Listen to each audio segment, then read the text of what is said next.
it's not too bad, huh? Check that out. Check that little guy out there. Yeah, getting that Zenithal stuff going on. Oh, yeah, by the way, seriously, really? Okay. Yeah. So this is the beginning of hobby project 0002.5. Now, in case you watched the other video, it ends up that it was way too long. It was like 30 minutes, and so I had cut it in half. So this is the part 2 to keep the video length down. And between the two videos, I've been doing a little practicing, and I cleaned up some things. We'll talk about that. But yeah, just a little bit of background. Remember how I had the guys, and I used the Krylon paint primer, the satin, and it just really, yeah, it didn't go well at all. What I ended up doing is repainting these with the Vallejo primer, which even with a brush, I haven't even pulled out the airbrush, but they just look so much better. So we've done that, and then we did a little painting, a little bit more painting on the guys, and then yeah, definitely worked on some dry brushing. So yeah, there's that. So since we're back, and this is the part 2 to the last video that was a long video that was split in 2, let's jump back into that, and then we'll just go from there. So let's roll it, okay? So for you all that are new like me, yeah, get some good quality paints. Now, in regards to paints, I know I'm not an expert at all, and this is a good way to start. I think it's a good way to start. The Citadel paints aren't too bad. Other recommendations, I've got some Army Painter mega set coming in, and then Army Painter also has a new speed painting formula that they're coming out with, as you can see here. And that's supposed to be the bee's knees. So now that we beat the primer to death, and we know that we can get superior results with using high quality paints, and a little bit of practice, next thing we're going to talk about painting is slapping on the paint. My experience in the past, some 40 odd years ago, was, hey, here's an airplane, pick out gray, paint gray, and boom, you were done. There wasn't a lot of shading, there wasn't, highlights, there wasn't mixing or thinning of colors. It was just put the paint on and boom, there's your model. Compared to what people are doing now with miniatures, it is insane. We're talking about layers and highlighting and light coming down at different angles. I am amazed at the different techniques that are used in painting these figures and miniatures. But now some of you informed that the next step is when we get into painting our actual miniatures, there comes a time of where you're going to do this thing called thinning the paint.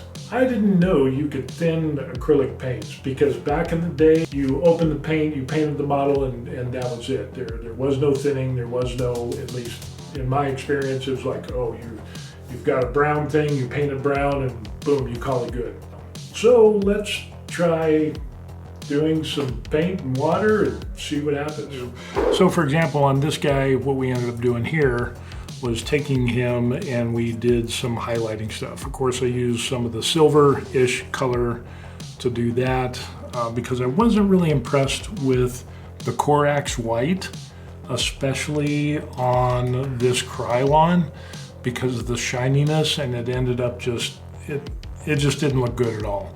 So what we'll end up doing is kind of doing the Zenithal, that's the word, Zenithal, I remembered it.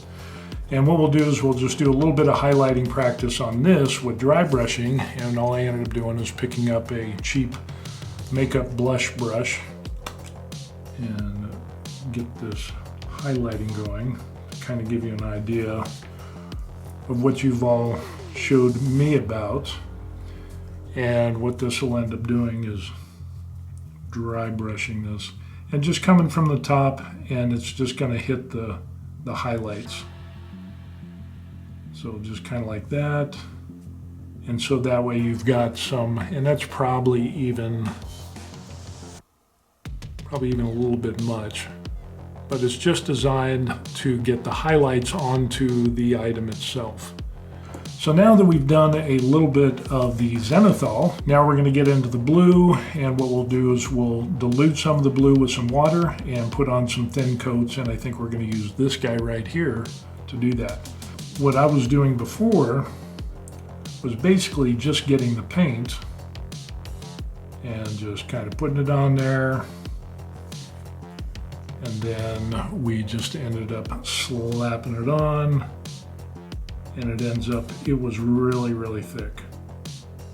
So basically, it took away from some of the detail work, and we didn't see a lot of the highlights that we used with that Zenithal. So really, when you get to a place of where it's just like, yeah, you just slapped on paint, you can't really tell because it's so thick. So that's when you all ended up saying, you know, hey, well, you might want to thin your paint out a little bit. So that's what we're going to try to do. 3 drops, I think it's going to be enough.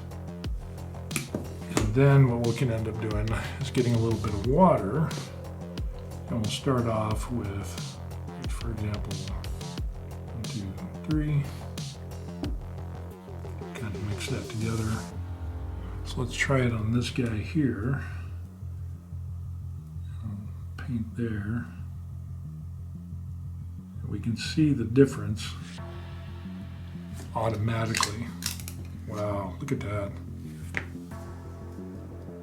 So yeah, you can see that difference there on that lower part as indicated by the arrow. We can actually see some depth. We can see with the thinning of the paint that we're able to create that depth with the Zenithal process of seeing that lighter and dark and so on and so forth. So that's kind of cool. Let's take this guy for example. And we'll just do a little bit of this here on his kneecap.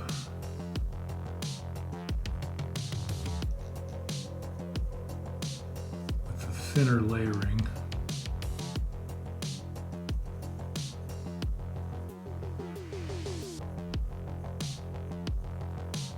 We can see the depth that is created. And just what you see there, I mean, look at the difference between that and the previous piece that I had done, which just looks like that.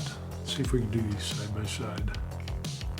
So yeah, definitely the thinner, you can get that depth and take advantage of that Zenithal process, and it just looks a lot better. So less is more in this aspect.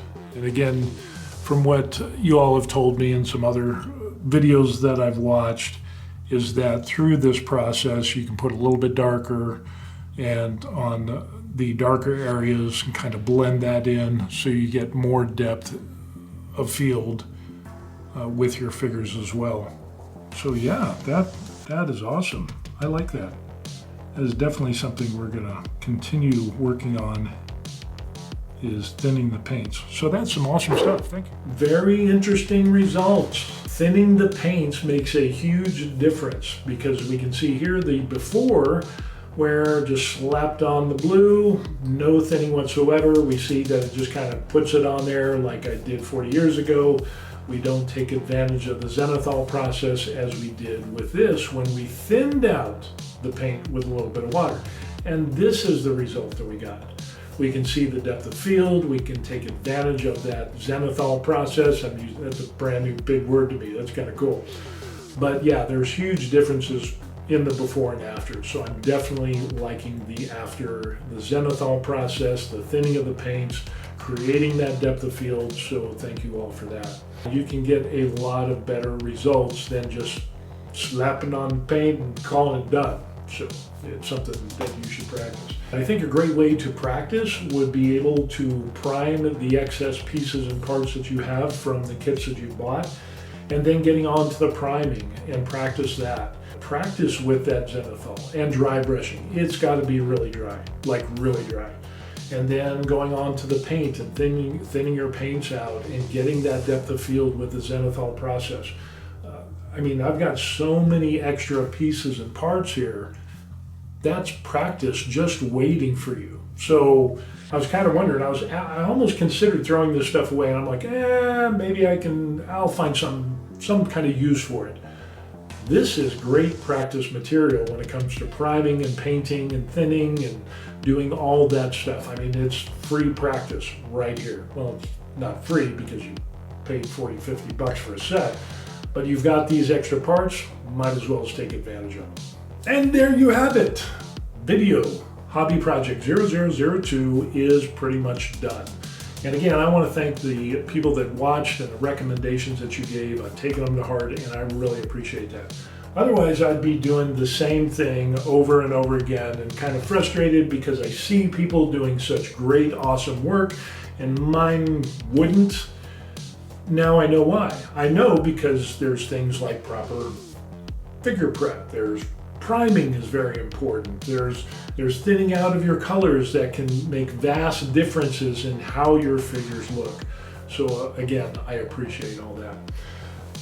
The next video that we'll have, 0003, will probably entail going back in time to when we did our first figure. As you can see some pictures here.